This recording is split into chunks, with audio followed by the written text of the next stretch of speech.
Hello मेरे प्रिय कैसे हैं आप सब। उम्मीद करता हूँ आप सब स्वस्थ होंगे, मस्त होंगे और आपकी तैयारी भी लाजवाब तरीके से चल रही होगी। स्टूडेंट, आज के इस वीडियो में हम आपको बताने वाले हैं क्लास 12 नागरिक शास्त्र का एक वायरल पेपर जो आपके बोर्ड एग्जाम के लिए बहुत ही ज़्यादा इम्पोर्टेंट होने वाला है। ये वायरल पेपर से ज़्यादा चांस है कि यहाँ से क्वेश्चन फंसेगा। तो चलिए देखते हैं इस वायरल पेपर को। और इस वायरल पेपर का जो कोड है 323 ET। तो चलिए इसका सारा का सारा सॉल्यूशन मैं आज इस वीडियो में आपको बताने वाला हूँ। चलिए वीडियो को स्टार्ट करता हूँ। चलिए सर्वप्रथम आपको बहुविकल्पीय प्रश्न मिलेगा। यहाँ पर देखिए जो पहला क्वेश्चन है ये कह रहा है पेरेस्ट्रोइका तथा ग्लासनोस्ट तक नीतियों का संबंध किस देश से है। तो इसमें फर्स्ट ऑप्शन है ऑप्शन आ संयुक्त राष्ट्र अमेरिका, ऑप्शन सा जर्मनी, ऑप्शन बा सोवियत संघ, ऑप्शन दा फ्रांस। इसका राइट ऑप्शन हो जाएगा ऑप्शन बा इज करेक्ट ऑप्शन सोवियत संघ। चलिए आगे बढ़ते हैं। अगला क्वेश्चन है निम्नलिखित में से कौन से देश को बाल्टिक गणराज्य के रूप में जाने जाते हैं। ऑप्शन आ लुथिया लिथुआनियास, ऑप्शन बा एस्टोनिया, ऑप्शन सा लैटविया, ऑप्शन द इनमें से कोई नहीं। इसका राइट आंसर हो जाएगा ऑप्शन द इज करेक्ट ऑप्शन इनमें से कोई नहीं। चलिए आगे बढ़ते हैं। अगला क्वेश्चन है क्वेश्चन 3 है भूटान में ऊर्जा का सबसे प्रमुख पारंपरिक स्रोत है। ऑप्शन आ तापीय विद्युत, ऑप्शन ब परमाणु ऊर्जा, ऑप्शन सा सौर ऊर्जा, ऑप्शन द जल विद्युत शक्ति। इसका राइट ऑप्शन हो जाएगा ऑप्शन द इज करेक्ट ऑप्शन जल विद्युत शक्ति। चलिए आगे बढ़ते हैं। अगला क्वेश्चन है संयुक्त राष्ट्र संघ के सालाना बजट में किस देश का योगदान सर्वाधिक है। ऑप्शन आ संयुक्त राष्ट्र अमेरिका, ऑप्शन ब रूस, ऑप्शन सा चीन, ऑप्शन द भारत। इसका राइट ऑप्शन हो जाएगा ऑप्शन आ संयुक्त राष्ट्र अमेरिका इज करेक्ट ऑप्शन। चलिए आगे बढ़ते हैं। अगला क्वेश्चन है क्वेश्चन नंबर 5 है पूर्व सोवियत संघ का कौन सा गणराज्य इस समय रूस के साथ युद्ध प्रसन्न युद्धग्रस्त है। ऑप्शन आ बेलारूस, ऑप्शन ब अजरबैजान, ऑप्शन सा यूक्रेन, ऑप्शन द आर्मेनिया। इसका राइट ऑप्शन हो जाएगा ऑप्शन सा इज करेक्ट ऑप्शन यूक्रेन। चलिए अगला क्वेश्चन है। अगला क्वेश्चन कह रहा है एमनेस्टी इंटरनेशनल संस्था का संबंध निम्नलिखित में से किस विषय से है। ऑप्शन आ पर्यावरण, ऑप्शन ब मानवाधिकार, ऑप्शन सा शरणार्थी, ऑप्शन द वैश्विक उष्मायन। इसका राइट ऑप्शन हो जाएगा ऑप्शन ब इज करेक्ट ऑप्शन मानव अधिकार। चलिए आगे बढ़ते हैं।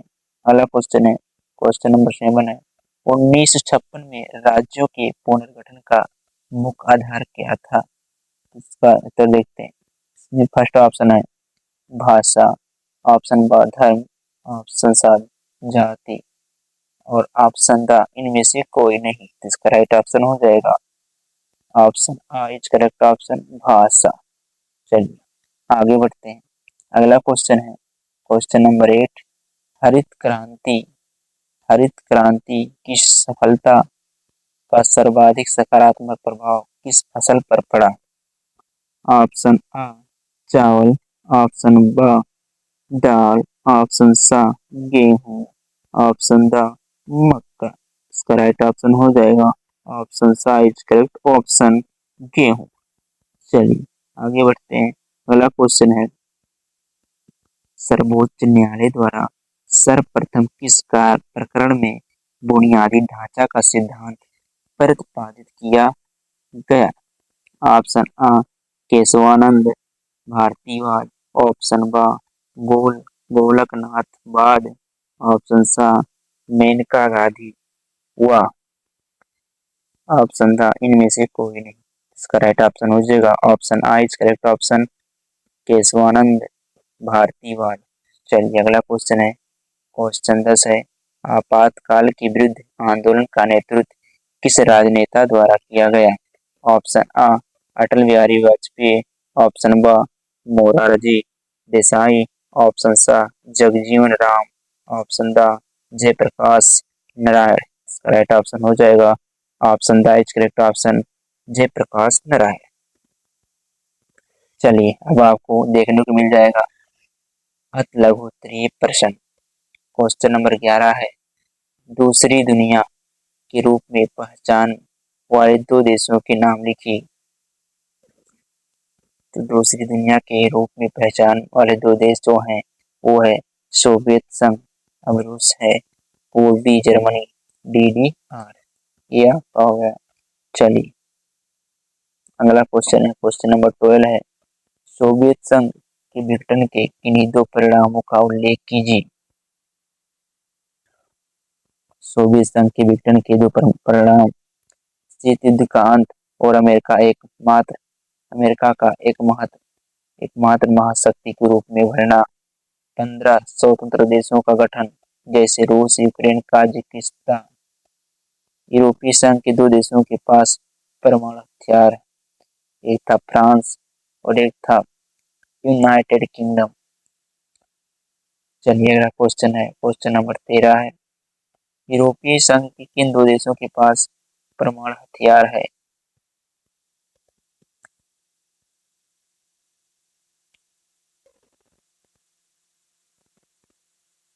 तो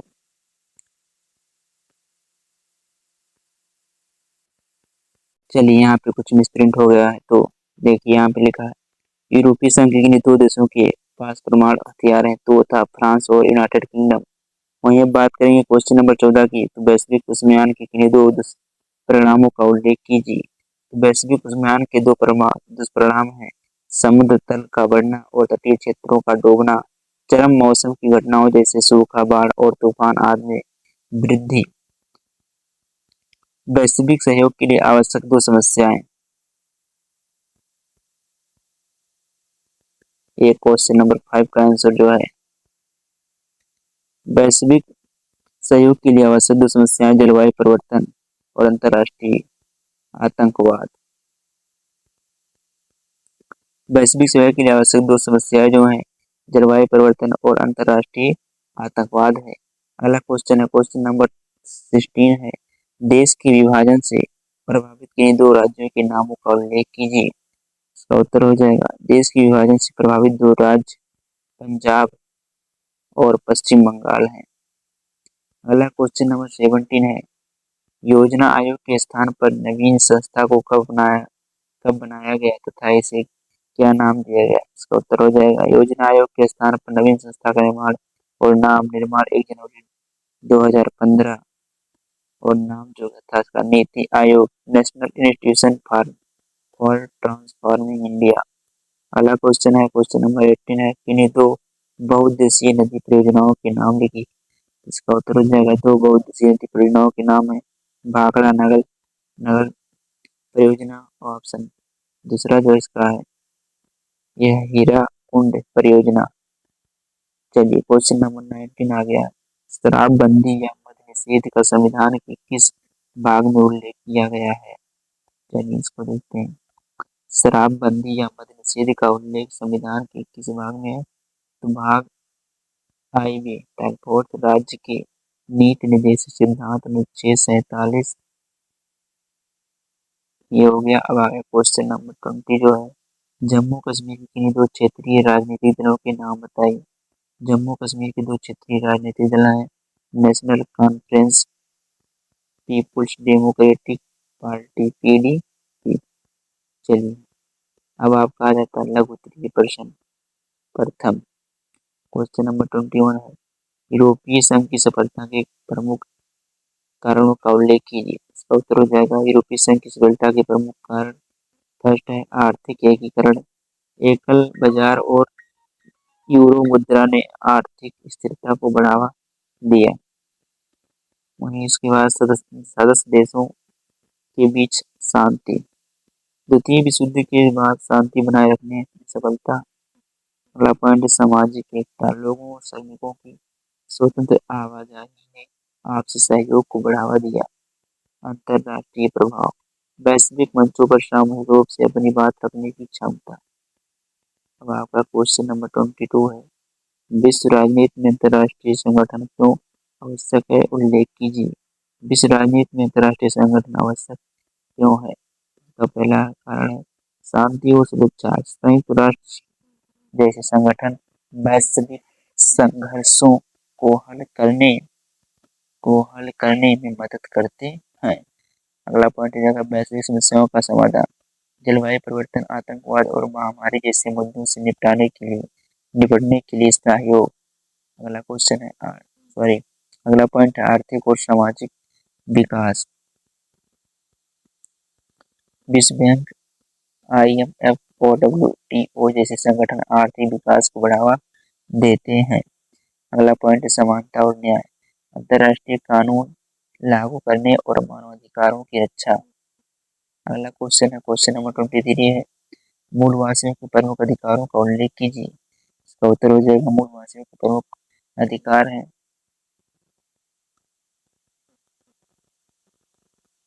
आर्थिक अधिकार, शिक्षा, स्वास्थ्य और रोजगार तक समान पहुंच, सांस्कृतिक अधिकार, अपनी भाषा, परंपरा और राजनीति को बनाए रखने का अधिकार। अगला है राजनीतिक अधिकार, अपने प्रतिनिधियों का चुनाव करने और नीतियों में भाग लेने का अधिकार।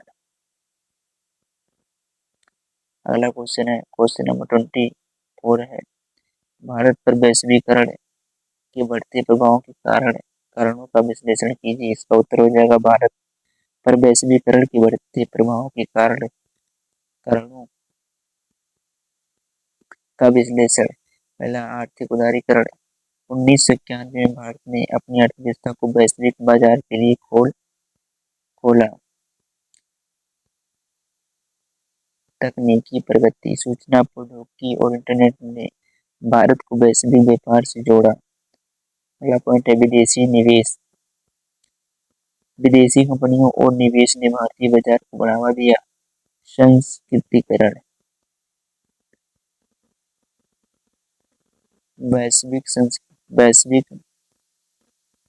संस्कृति का प्रभाव भारतीय समाज और जीवन शैली में देखा जा सकता है। क्वेश्चन नंबर 25 है, राज्यों के पुनर्गठन का मुख्य आधार पर क्या रहा है, किन्हीं दो का उल्लेख कीजिए। इसका उत्तर हो जाएगा राज्यों के पुनर्गठन का कारण का मुख्य आधार जो था वो था भाषाई समानता के आधार पर राज्यों का गठन 1956।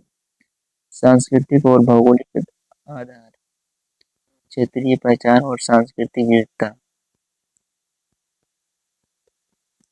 अब आपका आगे क्वेश्चन नंबर 26 है, वैश्विक पर्यावरण की किन्हीं दो समस्याओं और उनके निदान के उपायों का उल्लेख कीजिए। इसका उत्तर हो जाएगा वैश्विक पर्यावरण की दो समस्याएं और उनके निदान के उपाय निम्नलिखित हैं। पहला है जलवायु परिवर्तन समस्या। ग्रीन हाउस गैस उत्सर्जन के कारण तापमान वृद्धि।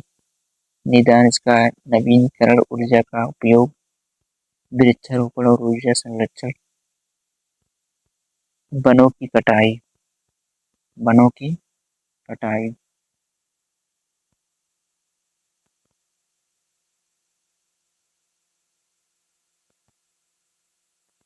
इसमें समस्या जब जैव विविधता का नुकसान और पर्यावरण असंतुलन।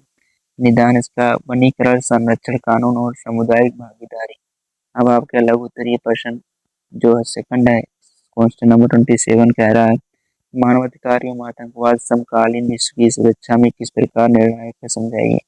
इसका उत्तर हो जाएगा मानवाधिकार एवं आतंकवाद समकालीन विश्व की सुरक्षा में किस प्रकार निर्णायक है। तो मानवाधिकार का महत्व, पहला हेडिंग है मानवाधिकार का महत्व। मानवाधिकारों का हनन सामाजिक असंतोष और संघर्षों को जन्म देता है, जिससे सुरक्षा पर नकारात्मक प्रभाव पड़ता है।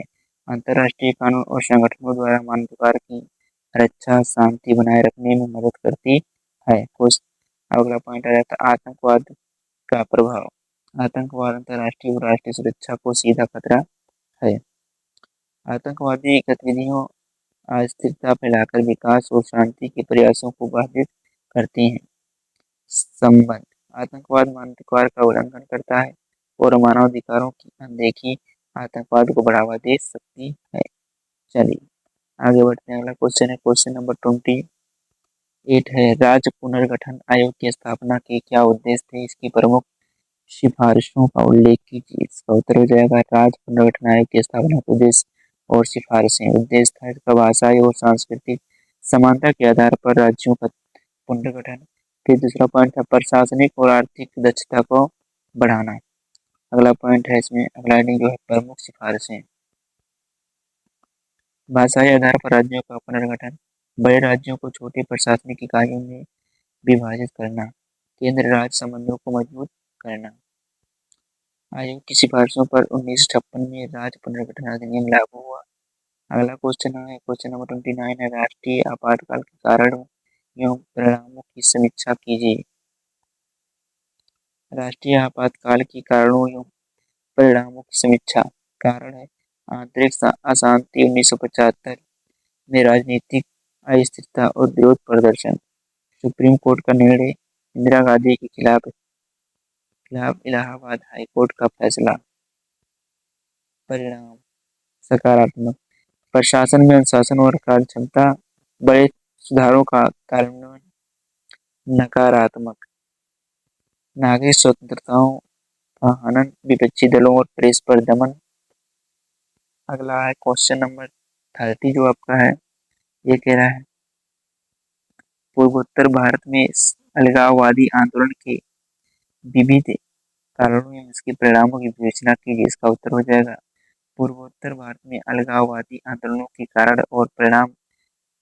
कारण इसका है भाषाई और सांस्कृतिक भिन्नता, क्षेत्रीय पहचान की भावना, आर्थिक पिछड़ापन, विकास और संसाधनों की कमी।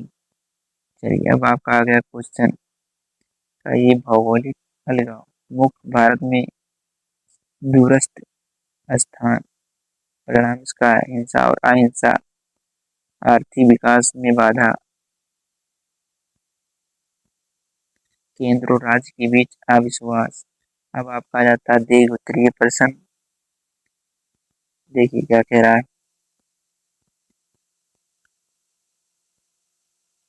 भारत एवं चीन के बीच आपसी संबंधों के मुख्य विवादों की पहचान करें, इनके निपटारे हेतु अपने सुझाव प्रस्तुत करें। इसका उत्तर हो जाएगा भारत और चीन के आपसी संबंधों के मुख्य विवाद और समाधान। तो मुख्य विवाद है सीमा विवाद, अक्साई चीन और अरुणाचल प्रदेश पर विवाद। पहले 1962 का युद्ध, चीन की आक्रामकता, आर्थिक प्रतिस्पर्धा, दोनों देशों के व्यापारिक हित, चीन पाकिस्तान संबंध, चीन द्वारा पाकिस्तान को समर्थन।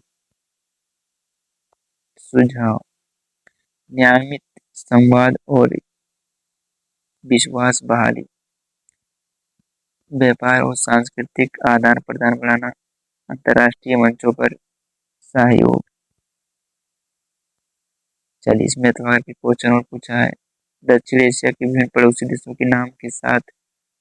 के साथ भारत के संबंधों एवं नकारात्मक पहलुओं का उल्लेख करें। इसका उत्तर हो जाएगा दक्षिण एशिया के देशों के साथ भारत के संबंध, सकारात्मक पहलू, सार्क के माध्यम से सहयोग, आपदा प्रबंधन और व्यापार में भागीदारी,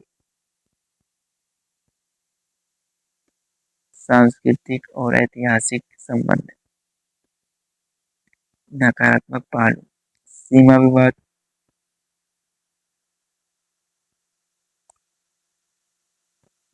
पाकिस्तान नेपाल चीन जल बंटवारे के मुद्दे, आतंकवाद और राजनीतिक अस्थिरता। अगला क्वेश्चन नंबर 32, भारतीय विदेश नीति के प्रमुख निर्धारक तत्वों का विश्लेषण कीजिए। भविष्य में इनको और अधिक अधिक प्रभावी बनाने के लिए सुझाव दीजिए। इसका उत्तर हो जाएगा भारतीय विदेश नीति के प्रमुख निर्धारक तत्व, गुटनिरपेक्षता, संतुलित संबंध, आर्थिक हित, वैश्वीकरण और व्यापार, सुरक्षा, आतंकवाद और सामरिक साझेदारी, संस्कृति और कूटनीति, सॉफ्ट पावर। सुझाव: बहुपक्षीय कूटनीति को मजबूत करना, तकनीकी और सहन क्षमताओं को बढ़ाना, पड़ोसी देशों के साथ विश्वास बहाली। अथवा करके क्वेश्चन पूछा है। भारत में दलीय राजनीति आपातकाल की बात पूरी तरह से बदल गई है। इस कथन की समीक्षा उदाहरण के साथ कीजिए। इसका उत्तर होगा आपातकाल के बाद दलीय राजनीति में बदलाव। बदलाव है कांग्रेस का पतन और क्षेत्रीय दलों का आभार।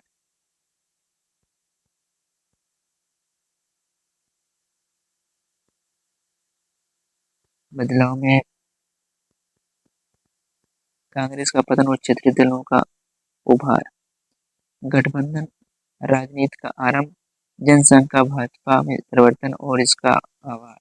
उदाहरण है 1977 में जनता पार्टी की सरकार, राज्यों में क्षेत्रीय दलों जैसे डीएमके टीएमसी का प्रभाव। समीक्षा: राजनीतिक विविधता बढ़ी लेकिन स्थिरता में कमी आई।